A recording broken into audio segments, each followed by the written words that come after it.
You don't have to convince anyone in the world that the world is broken. People know it. They've known it for a long time. Every generation has looked around at the wars, the cruelty, the betrayal, the slow sadness of ordinary days, and come to the same uncomfortable conclusion. Something is wrong. Not just out there, in here too. That feeling that you are not quite the person you are supposed to be, in a world that is not quite what it is supposed to be. That's not a new problem. That's one of the oldest questions in human history. And one ancient story had an answer.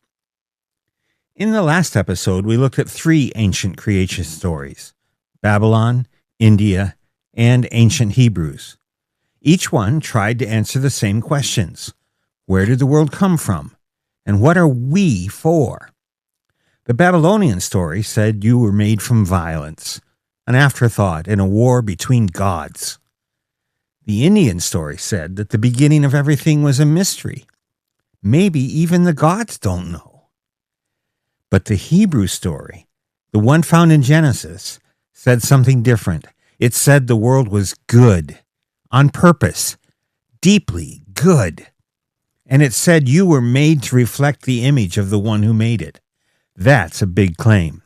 But here's what episode 1 didn't get to. If the world was good, why doesn't it feel that way? Genesis doesn't rush past the beginning. Before anything goes wrong, there is a moment, a picture of what right looked like. The world was perfect, beautiful, and it hummed with a kind of music, everything fitting together the way it was supposed to. Humans, fully at home, not ashamed, not afraid, in good relationship with God, with each other, with the world around them. There was no gap between who they were and who they were meant to be. No war inside themselves. No looking in the mirror and feeling wrong. No sense that something had gone badly sideways. This is the world the way it was built, the way it was meant. And then, a question. Most people know the basic story: garden, snake, apple, bad choice. But it's worth slowing down here, because what the snake actually does is surprisingly quiet. It doesn't attack. It doesn't force anything. It asks a question. Are you missing out? Can you really trust God? Really? That's it. One word. And it landed like a stone dropped in still water. Really? Did God actually say that? Does he actually mean it? Are you sure you can trust him? And they listened. Not because the argument was perfect, not because the proof was there, but because the question found a crack, just a small one, and it slipped through. Adam and Eve decided they would be the ones to say what is right and wrong. They'd figure it out themselves. Wouldn't that be better? And as that question settled in, the hum turned to something like screaming, and the world broke. This is the part worth sitting with. Not that it broke, but why. Genesis is making a specific point about how the world works. God isn't just the one who made things. He's the one who holds everything together. He's the one who defines what good even means. When you push him out, when something else takes that center spot, things fall apart. It's not simply a punishment. It's more like how things work. Take away the piece that holds something together, and it stops holding together. When God is pushed out, ruin rushes in to fill the space.